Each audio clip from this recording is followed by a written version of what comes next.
Good morning, everyone. We'll just give people 30 seconds to trickle in.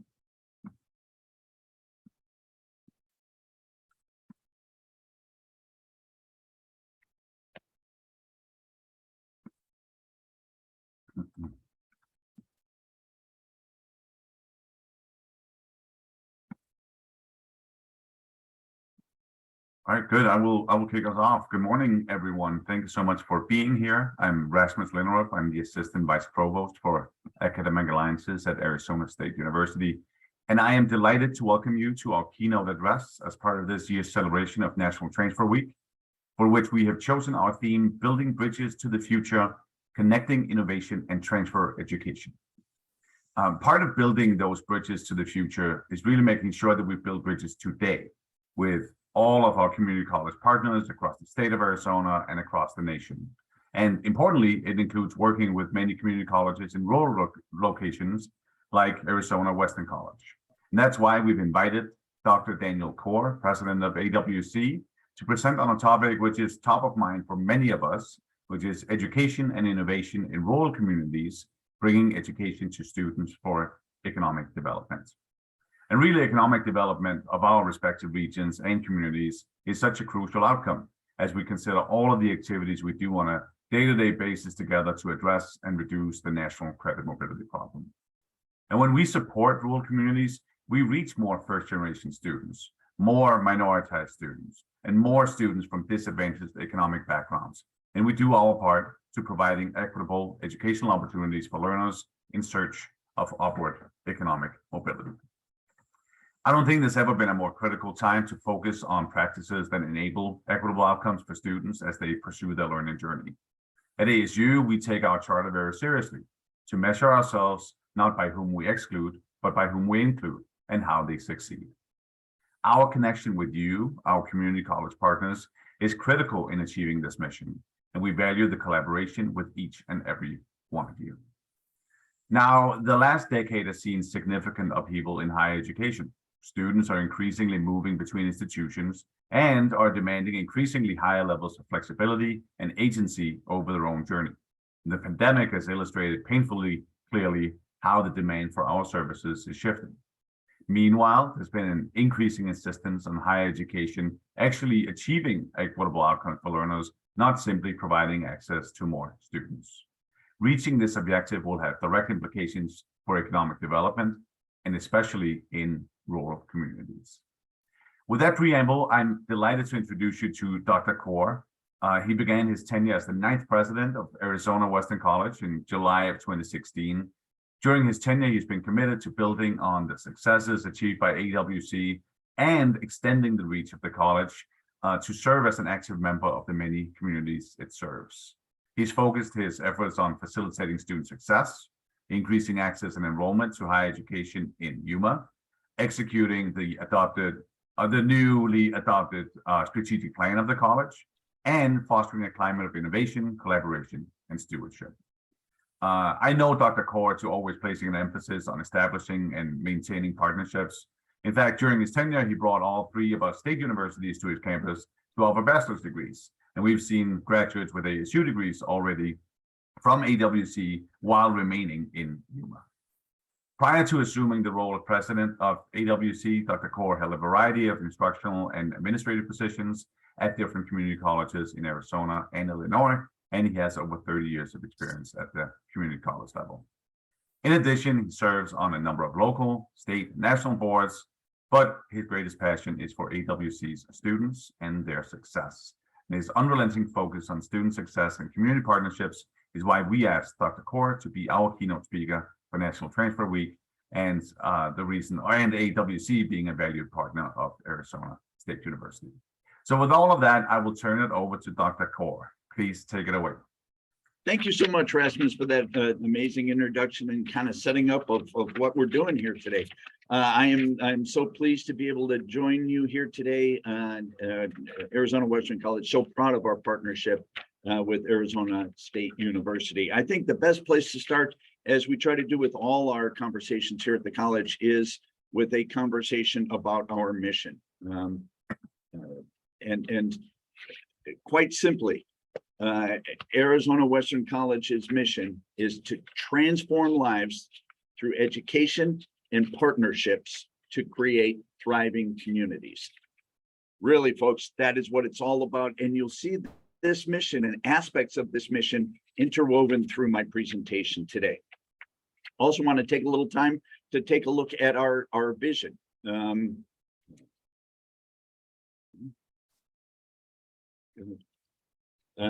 Cultivating generations who value knowledge, foster independence, eliminate poverty, and that'll play a key role in the conversation here today, and create vital, equitable, and sustainable communities.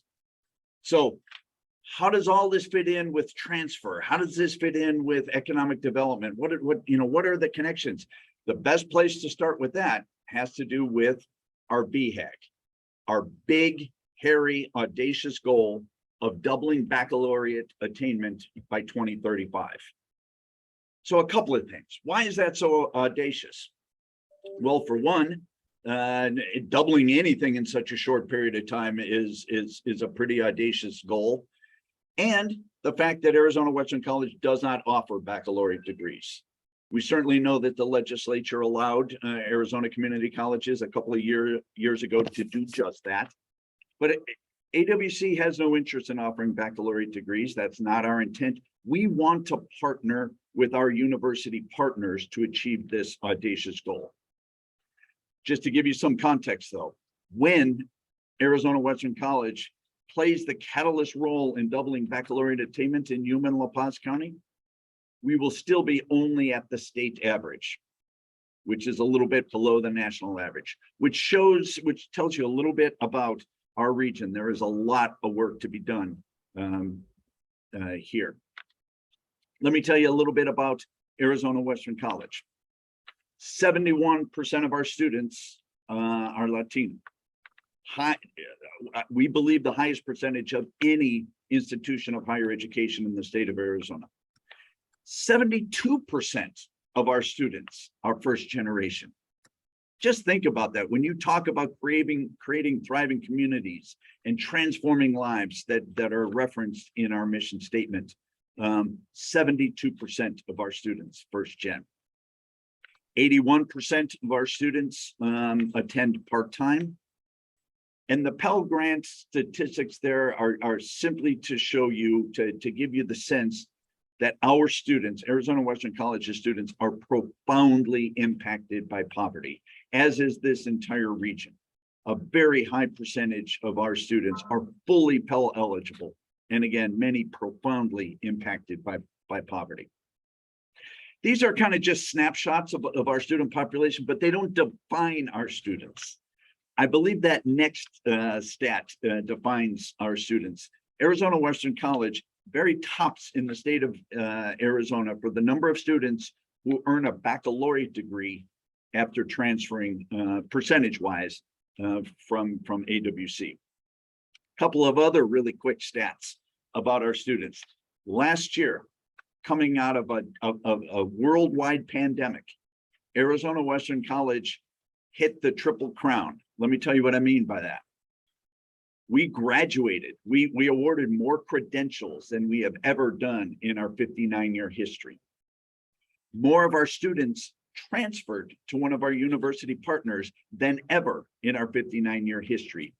And more of those students who attended AWC graduated from one of the 3 state universities than ever in our 59-year history. The Triple Crown.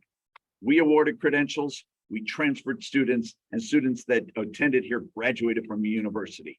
There's a little bit of magic that's going on at AWC in Yuma and La Paz County. It's already been referenced and it'll play a key role in my upcoming comments. We are the only community college in Arizona, perhaps the only community college in the nation that has all state universities co-located on their campus, offering instruction and baccalaureate and master's degree courses. A little bit more about Yuma to give you the context. We are rural. There are parts of our district that are very, very, very rural. Yet there's a concentration of population right here in Yuma. A little bit of trivia. Yuma is the sunniest place on earth.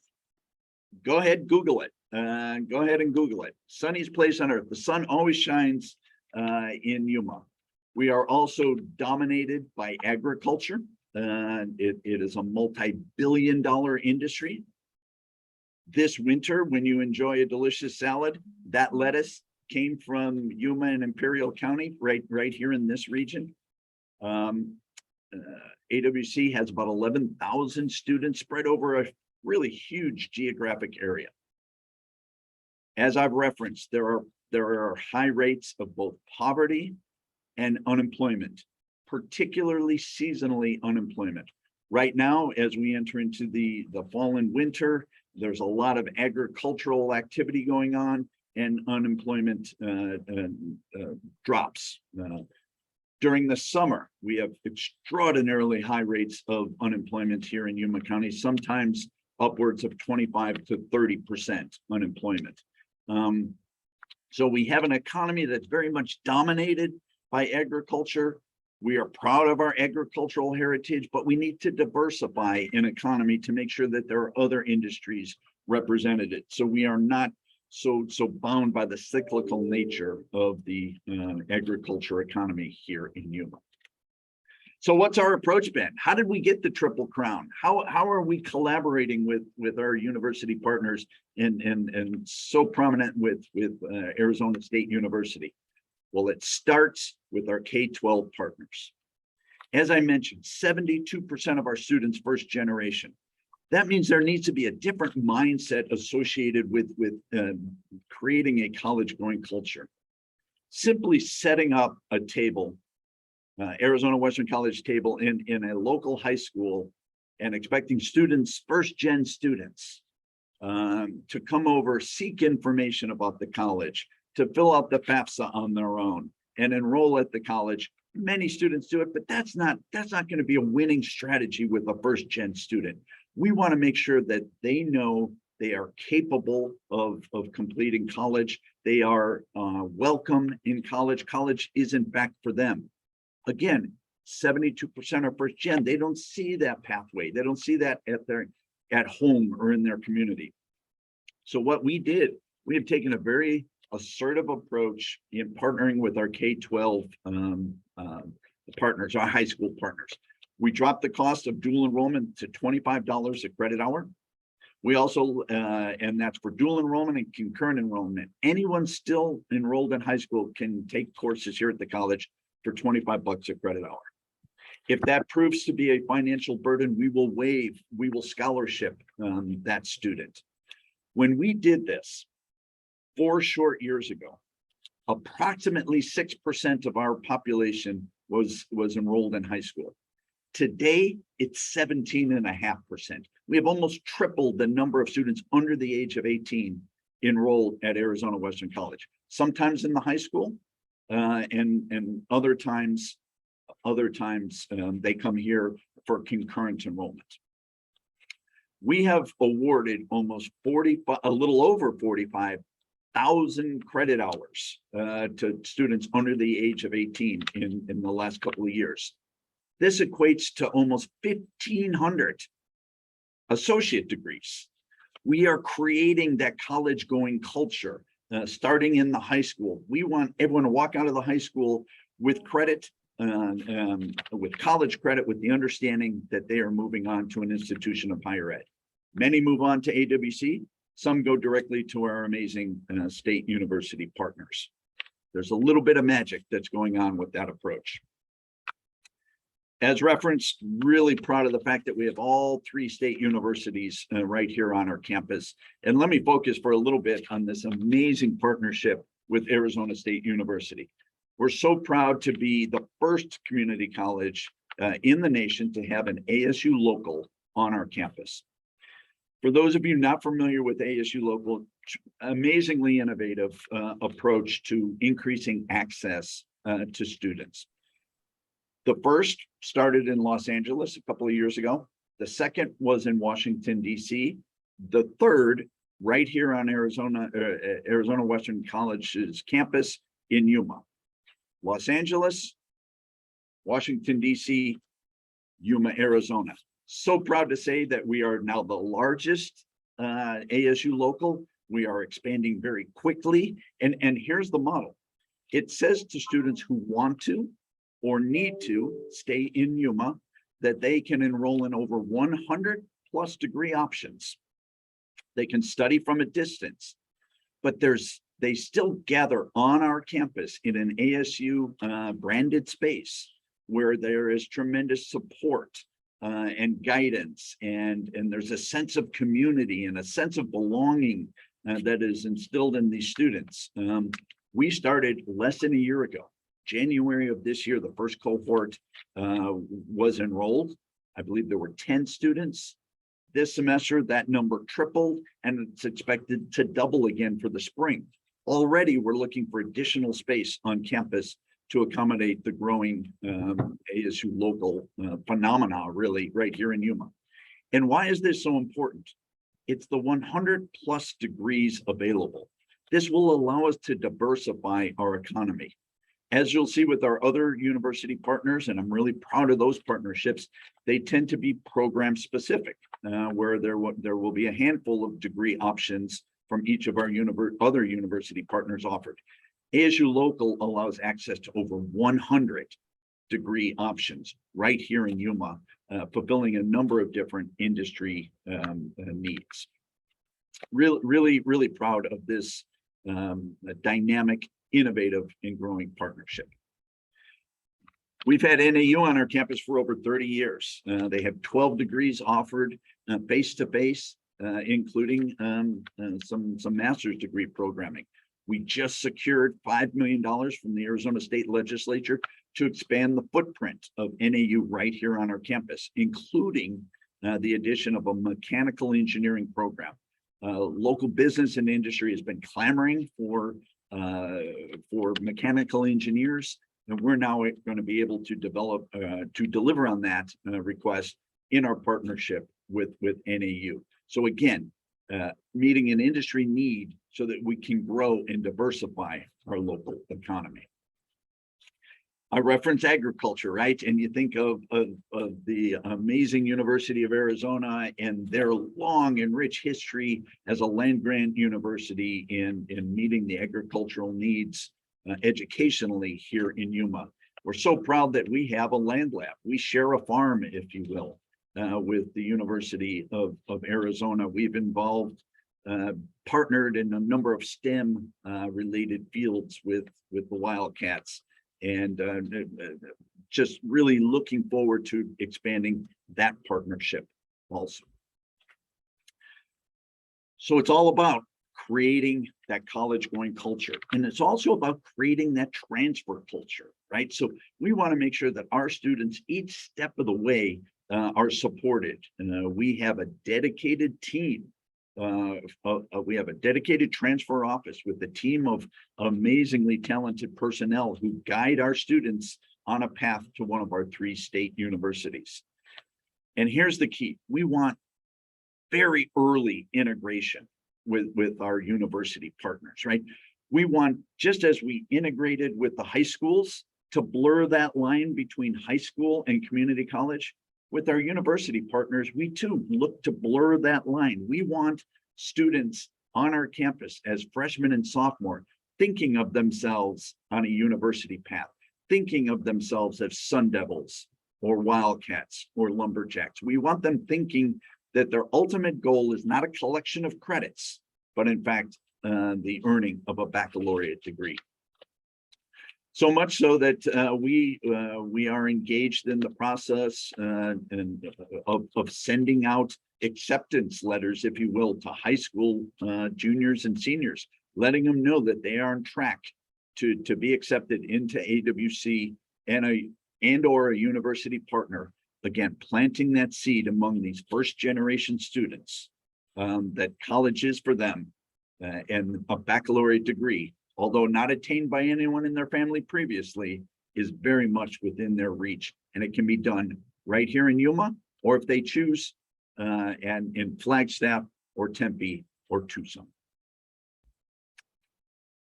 So again, it's about blurring those lines, right? We want students, when they come on our campus, Maybe they've earned 12 credit hours of dual credit or concurrent credit while in high school. When they walk onto our campus for the very first time, we want them seeing themselves as walking off this campus on path with a baccalaureate degree, or if they choose to stay in Yuma and enroll with one of our university partners, earning that baccalaureate or even master's degree right here in Yuma. That involves a high level of trust in terms of data sharing. We do view them as our students, those students at ASU local. We very much view them as our students that we are now partnering with the Sun Devils to make sure that they earn a baccalaureate degree. So here's the payoff. We referenced this about the economic needs and the economic development and prosperity of rural Arizona. And it is about increased baccalaureate attainment. Community colleges now play a very active role in attracting and retaining business to their local communities. And when we partner with the Yuma Economic Development Corporation and trying to attract, say, an advanced manufacturing or an IT firm to the Yuma area, they want to know about the educational ecosystem. They want to know what the high schools are like and what kind of graduation rates they have and what kind of test scores. They also want to know what the local community college can do and what job training programs they have available and how agile they are. They also want to know the region's baccalaureate attainment rate. They want to know, do they have a steady stream of properly educated, appropriately educated populace to fill the employment needs of their industry. They want to know all of that before they're going to come to our communities. Previously, that was viewed as three separate things: K-12, the community college, baccalaureate attainment, or the universities. Here in Yuma, with our partners in both K-12 and university, that's one educational ecosystem. We are all interwoven. We are all interdependent. We are all collaborating and innovating together to increase the baccalaureate attainment rate. That allows us, as I've referenced earlier, to diversify our economy. We're so proud of our role as an agricultural engine, a powerhouse on the world stage. But we also know that we need to truly create a thriving community. We need to have a much more diversified economy. We need advanced manufacturing. We need IT. We need business and logistics.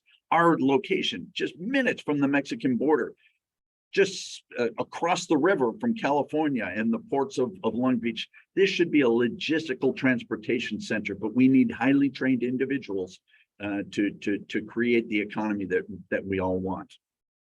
So together we are working to attract and retain new industry to Yuma and La Paz County. And the results are there. This area is thriving. This area is growing. There's a lot of work to be done. But I'll take us full circle, as I see my time is coming somewhat to a close. I'll take us full circle right back to where I started. The mission of Arizona Western College, transforming lives through education and partnership to create thriving communities. And when you think of a thriving community, you think of a community with a strong university presence. You think of a community that has trained a safe, healthy community. How do you get a healthy community? You have well-trained nurses and rad techs and a thriving partnership with local hospitals. That's what we're doing. That's what's occurring here. And it's occurring only through a strong, vibrant, and powerful partnership with Arizona State University, our other universities. It's being done through those type partnerships and the transfer process. So we like to say around here, it is a great day to be a Matador. We are so proud of our Matadors, but we're also really proud of our university partners. So I would also say that it is a great day to be a Western Devil. Now, I would point out that Andale has Sparky by about 2 feet. He is huge and kind of kind of towers over Sparky. So, but I think this captures what we're trying to do here. We're trying to have a co-identification. We want our matadors to also identify as Sun Devils or a Western Cat. Or it's a great day to be a matador, Jack, also. Thank you so much. I am so grateful for the opportunity to partner with innovative, always innovative, always dynamic, always challenging Arizona State University. We're proud of what we're building here in Yuma. We know that we've accomplished an awful lot in an awful short period, in a very short period of time, but there's a whole lot more to do. So with that, I would just say, go Devils. Thank you very much. Do we have any questions? Do we have time for questions? How do you want to handle this? We do have time for questions. Yeah, well, first off, thank you so very much for participating and your insights. And I think, you know, a true case study of setting an aspirational objective and then go after it by using a broad set of strategies. So, you know, thank you for role modeling that for all of us. I'll invite all of our participants to ask any questions you have of Dr. Corr. But given that I have the floor for a second, I will go first. Yeah. You talking about your BHAG, your big, hairy, audacious goal. Can you tell more about how you track your progress to that and kind of how you're making that part of the way you work, both internally and as part of your partnership? How do you incorporate that and set that kind of one objective as the overarching objective for what I presume are a bunch of, you know, sub goals beneath that? Yes, absolutely. You're absolutely right in that assumption, Rasmus. So, you know, when we set that goal approximately 4 years ago, we very much wanted to be audacious. And so in kind of a somewhat non-strategic way, we just wanted to be dynamic. We wanted to throw ourselves out there and say, we're not going to make small plans. We're going to make a big, audacious claim and goal, and we're going to absolutely work towards that. But then, to your point, there are a number of sub projects and goals embedded underneath that. Right after that BHAG was established, we created the $25 a credit hour for our high school students. Right. We knew that the traditional approach to attracting students to enroll at Arizona Western College and ultimately earn a baccalaureate degree just simply weren't going to work, that we needed to make some dynamic moves. And you know, I'll then refer back to this ASU local, right? We were thrilled to be able to partner, and are thrilled to be able to partner with ASU because it allowed a much broader access to degrees, right? 100+ degrees available online, but with that support right here in Yuma. So there's probably 15 different strategies that we're working on to reach the BHAG. But again, part of it was just saying something so audacious that it really did galvanize the community, right? It excited our K-12 partners. It excited local business and industry, government leaders, university partners. So that was really we wanted that big audacious shock value right off the top, and then the hard work of a dozen or more projects to get us there. Yeah, that makes total sense and sounds great. We've got a few questions trickling in, and well, maybe I'll first start with what sounds like more of a comment from Maria Hesse, whom I presume that you know well. Yeah, of course. What you and the AWC team have accomplished in Yuma is spectacular. Congratulations on all you're doing to improve the economic development and quality of life in the area. So I'll let that stand as a comment. Thank you, Maria. A question is, Dr. Corr, thank you. What are some of the best ways for the universities to engage with the Yuma community? We aspire to be approachable and welcoming and would like to connect with the community more effectively. So maybe some pointers there would be helpful. Yeah, absolutely. So Yuma County in general, and Yuma as a city obviously has a you know, we're a close-knit community, as many rural communities. I know we're focusing on rural communities are. So our local chambers of commerce, we have the Yuma Education Council where we gather. We're also somewhat unique in that we gather every high school superintendent, every every elementary school superintendent, and all three state universities. We and Arizona Western College, we get together once a month and talk about that educational ecosystem. And you know, I think we together, when I say Arizona Western College and our universities, we need to be presenting at the Chamber of Commerce. We need to be presenting at Rotary. We need to be showing what we showed here today, that we are truly one system integrated here in Yuma County to create the thriving community we want. So I think there are really limitless ways to get engaged here in the community. I'll also share one really neat thing I should have put in my presentation. We share a graduation. All three state universities and Arizona Western College, we have one graduation. It's over in the football stadium. There's about this last graduation, 8,000 people in the stands. We filled the stands, and then they had to spill onto the football field. It is unlike anything you've ever experienced. And I've been in higher ed for over 30 years. I've been to a lot of graduations. A Yuma graduation is unlike anything else in that it's about 51% graduation and 49% community pep rally. It's loud, it's raucous, it's celebratory. Our students walk across the stage with their first gen stoles, student after student after student walking across that stage in front of their cousins and you know, younger siblings with their first gen stole. It is so amazing. I would invite everyone here to a Yuma graduation. So that's a very public, visible manifestation of the universities and AWC commitment to partnership, and show that we're moving the needle here in Yuma. Yeah, I love that. That's a great point.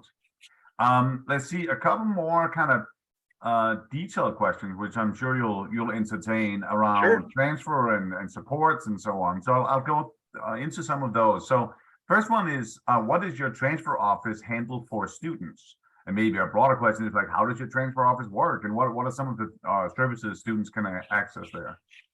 Yeah, so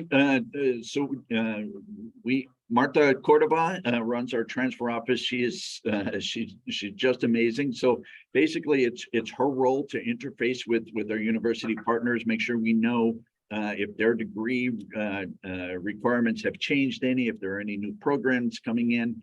We want to make sure that our students stay on that guided pathway, if you will, to baccalaureate attainment. So as soon as we know and we assertively seek to understand what a student's goal is, and if it's transfer, we want to connect them to see if they know which university partner they're looking to transfer to. And again, we have no qualms with our students, because they're not our students, Yuma students co-enrolled at AWC in one of our university partners. We want them on that pathway to a baccalaureate degree if that's their role. So it's really very as intrusive as we can be. Obviously we would need more staff to do even more, but we want to proactively connect our students with their ultimate transfer destination with the information they need to stay on track. And sometimes that involves co-enrollment while they're still here finishing up their associate requirements. Yeah, absolutely. And I would be remiss if I didn't make a pitch for My Path to ASU, which absolutely is a tool that allows for students to build those pathways while they're at the community college, understanding their entry and applicability of credits to their program at ASU. So I will make a shameless plug for My Path to ASU. So with that, Cheryl Hyman would be upset if you didn't do that. Exactly. I hope we're recording this. So the next question is around scholarships. So the specific question is, are there any scholarships available to first-gen students whose parents have served in agriculture? How is AWC showing gratitude to these families who often sacrifice so much to serve their community? And I'd love you to get your thoughts on that. Oh my gosh, whoever asked that question, thank you. Yes, the short answer is yes. And I could go on for a while, but let me talk very specifically about our camp program. ASU also has a camp program. We're the only two in the state, I believe. this is for the children of migrant workers. We have funding for 40 students. The college then matches that using our own institutional dollars to double that cohort to 80. So we have 80 full-time students, most of them living in our residence halls. So they are provided room, board, and tuition to earn their associate degree and then on to a baccalaureate degree. So, and again, all of those students are children of, or in some cases themselves, former migrant workers who work in the agricultural field. Then we have partnered with our university partners. All three of our university partners offer differential tuition. There is an ASU scholarship that helps mitigate the tuition for those students attending full-time at ASU local. We have scholarships available for first-gen students through our ag program with the University of Arizona. And then NAU also offers a reduced tuition for those students studying here in Yuma for NAU. So a lot of first-gen scholarships. And then very specifically, we have a 80-person cohort for our camp program. And let me tell you, those, we call them campers. Those campers are leaders on campus. They are involved in student government. They are so hardworking and appreciative. They are truly the epitome of the Arizona Western College Matador student. Yep, that sounds tremendous. And maybe a follow-up on that, which is more on the academic side. The question is, how about what training and certifications are available for agricultural workers to advance them in their careers? And I presume that you have a big agricultural sector, so therefore you have a lot of workers. How do you think about that and helping them progress in their careers? Yeah, so that is the challenge. That is the challenge for community colleges. We are expected to be all things to all people at all times, and we accept that challenge. So for many, the ability to attend school year-round or full-time based on their involvement in the ag industry is limited. So we do have specific stackable credentials or industry recognized credentials in the ag field for many of those workers who perhaps are only off-season available. But agriculture, like everything else, technology is revolutionizing that industry, right? So there is a need for fewer and fewer workers. But the workers that are needed, there are very specific technical skills that are needed. And of course, water is an amazingly important issue here in Arizona, no more important than Yuma with our ag industry on the Colorado River. So we have a number of different programs, not always degree focused, but credential certificate focused programs centered on the ag industry. That's tremendous.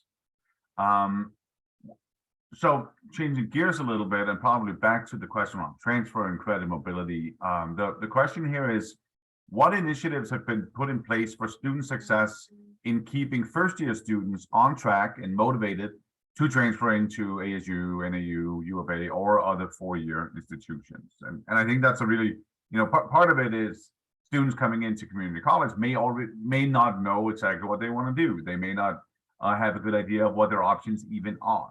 So that kind of entryway and motivation is important. So what are your thoughts there? Yeah, so a couple of things. We don't want to wait for that to we want to start that process in the high school, right? So again, we're looking to blur those lines. So it starts with that tripling of credit earned by high school students before they ever get here. So it starts with them understanding that a baccalaureate degree is within their is possible to be attained, right? And that starts in high school. So then they arrive to us here, and then it's that intrusive advising that I spoke of, right? It's probing their interests, and I know we've partnered again with ASU and the American Dream Academy to in the high school to allow students and their parents to begin explore different career options. I know there are different tools that we make available with our high school partners, and then when they arrive here, we want them beginning to think about where they're headed. And even if such a key concept of guided pathways too. Even if you don't know specifically what you want to do, you have an idea, right? So we can begin to put you into kind of a bucket towards transfer. So it really is important that we allow the students the flexibility to explore, but to guide that exploration and to make sure that they're not just kind of ping-ponging around for semester after semester without making meaningful progress towards a degree. So it's all about being intrusive with a smile. It's all about providing tools and guidance and partnership with again, universities like ASU. Yeah. No, and if I just, put my editorial comment on it, I think often we pretend that there is such a thing as not choosing, when really not choosing is a choice in itself, and it will likely take you to somewhere you don't want to go.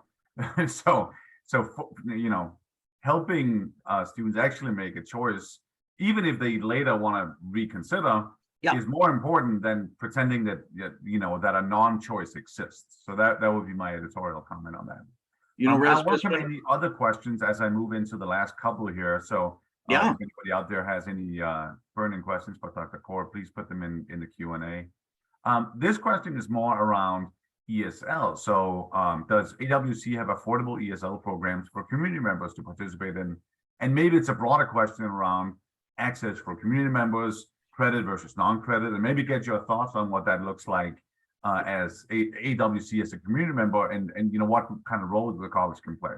Yeah, and thank you for that. So absolutely, the last data point that we have, and it's a little stale, so I didn't include it in the presentation, but the last data point we had was 55% of our students, Spanish is their native language, right? So we are a border town.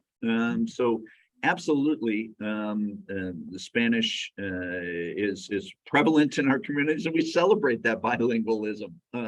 So we have a very strong ESL program, academic ESL, for those folks who are, again, on an academic or career pathway. We also have ESL courses for community members who simply want to improve their English. Perhaps a parent who wants to be able to speak to their children's teacher, if you will. So we have parallel tracks of ESL courses available to our students. And then we have some programs that are offered bilingually. Community healthcare worker is one that I would highlight right off the bat. Again, the COVID pandemic really highlighted the need for these community healthcare workers. When that healthcare worker is interacting with a largely Spanish-speaking, perhaps only Spanish-speaking population, there's great value in having a cadre of community healthcare workers whose primary or perhaps only language is Spanish, trained to become community healthcare workers. We're doing that right now, and that's having and has had and will continue to have a really positive impact on our community. That's tremendous. Thank you for that answer. One question I have, and I'll share just a little bit of preamble, and then I'll ask the question is, okay.